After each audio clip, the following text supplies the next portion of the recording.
Әлбир хәзрәт, саумысыз. Менә Рамадан айлары үтеп китеп бара. Һәм бүген Мәскәү мөфтиятендә шундый матур ифтар булды, шундый тәмләп итеп ашадык. Менә без татар штабыннан сездән сорарга иде, татар студентларына, татар яшьләренә берәндәй теләкләр әйтегез әле. Беренчедән, әле Рамазан айының уртасына җитеп кенә барабыз. Әле ахырына кадәр бераз вакыт бар. Бик матур көннәр һәм моны менә безнең яшьләребезгә зур форсат дип, теге большая возможность дип кабул итәргә кирәк. Чөнки бу айда кылган дугаларның кабуллыгы, бәрәкәте, сахар ифтарларның матурлыгы, дусларың белән бергәләшеп менә мәчетләрдәме яки бер аерым бер хәләл урыннарда бергәләшеп менә матур кунак булып утыру сөенече, менә ул аны бер нәрсә белән дә алмаштырып булмый бит аны, менә Рамазанның матурлыгы. Шуның өчен яшьләребезне менә чакырыр идек игътибар итәргә һәм мәчет мәдрәсәләребезгә килергә. Менә рәхим итегез, безнең дә Мәскәү мөфтиятенең менә бу ислам югары уку йортының да ишекләре һәр вакыт ачык сезгә. Таравих намазына киләсезме, чәй эчәргәме, сөйләшеп утырыргамы, бер эчегез пышкан вакытта булса да, менә килеп утырып торырга да ярый ул, менә күңелең рәхәтләнеп китә мондый урында. Шуның өчен менә бу Рамазанны бер зур форсат, зур бүләк шикелле кабул итәргә кирәк. Шунардан өлеш алырга тырышырга кирәк. Шулардан өлешсез калмаска дип менә уйлап йөрергә кирәк. Менә бу Рамазан бит, менә бөтен дөнья мөселманнары моның бит бер бәрәкәтен алырга тырыша. Мин алдым микән аны, мин аны күрдем микән дип уйларга кирәк. Менә яшьләребезгә шуны тәгаенләп әйтер идем инде. Гомумән алганда яшьләрне без хөрмәт итәбез, сезне якын күрәбез. Әйбәт яшьләр дип уйлыйбыз без, чөнки яшьләребез дөрестән дә чын мәгънәсендә тәрбияле яшьләр. Дөрес, менә инде дини тәрбия, дини белемнәрне бераз аларны инде дәрәҗәсен күтәрергә тырышырга, гыйлем алырга, надо стремиться к знаниям дип, менә шул гыйлемгә таба юнәлеп, файдалы белемнәрне алырга кирәк, чөнки ул сиңа бу дөньяда да һәм ахирәттә дә файда бирә торган була. Әлбир хәзрәт, әйтегез әле, менә үзегез өчен Рамадан айлары ничек үтеп бара?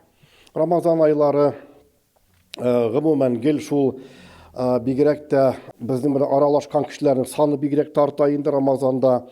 Ул бит бигрәк күп күрешүләр, төрле чаралар. Менә әле без Татарстанда булып кайттык кына кичә генә.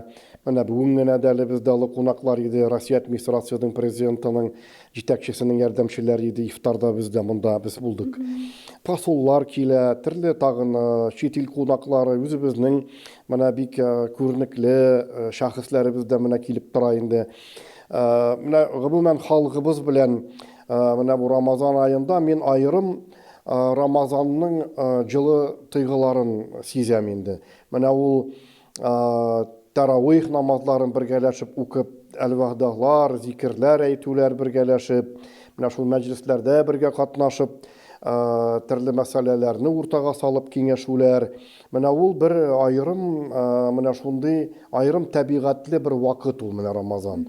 Менә шуңа күрә Рамазан аен хөрмәтләргә тырышабыз һәм ышанабыз, әле ул бу дөньяда гына түгел, кыямәт көнендә Рамазан менә алсу, менә шуны белергә сезгә әйтәм, сезгә дә, яшьләребезгә дә аерым бер матур кыяфәттә, образда килер икән кеше янына.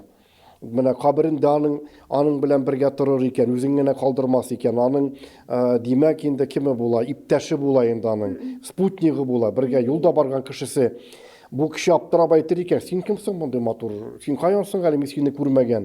Ул әйтер икән, мин синең дөньядагы уразаң бит, Рамазаның, менә мин аны Аллаһ Тәгалә матур кыяфәттә синең белән менә бергә булырга җибәрде дип әйтер икән. Менә укыган Коръәнең, укыган намазларың, менә шуның өчен без мөселманнар шуңа ышанып яшибез. Һәм шуңа күрә безнең гыйбадәтләребез дә шуңа юнәлдерелгән.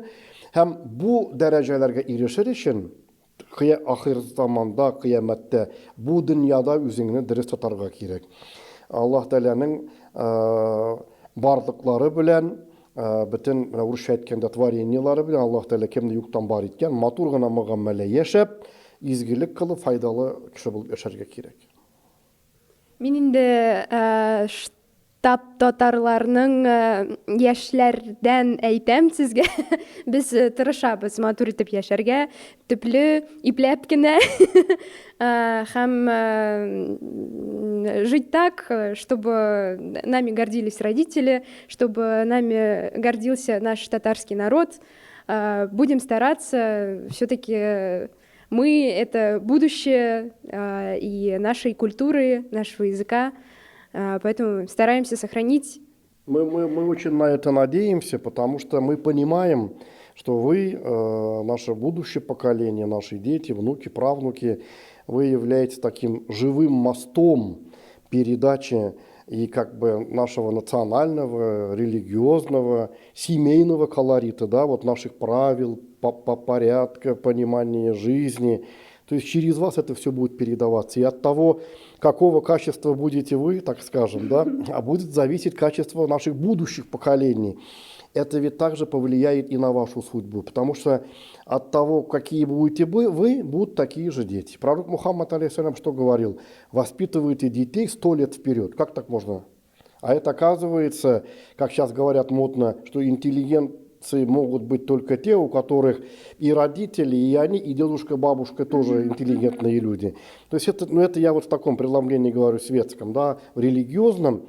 То есть вот правильное жизнепонимание, наверное, да, как бы устройство, как ты живешь, как твои родители, дедушки, бабушки, оно переносится и будущим поколениям. Сегодня времена такие, пытаются все это размыть, пытаются размыть все вот эти традиционные корни наши, а они очень для нас важны, потому что не бывает дерева без корней. Поэтому дай Всевышний, чтобы и вы, наша молодежь прекрасная, и наша молодежь страны, и вообще мира, чтобы мы жили во взаимопонимании, мире и в стабильности.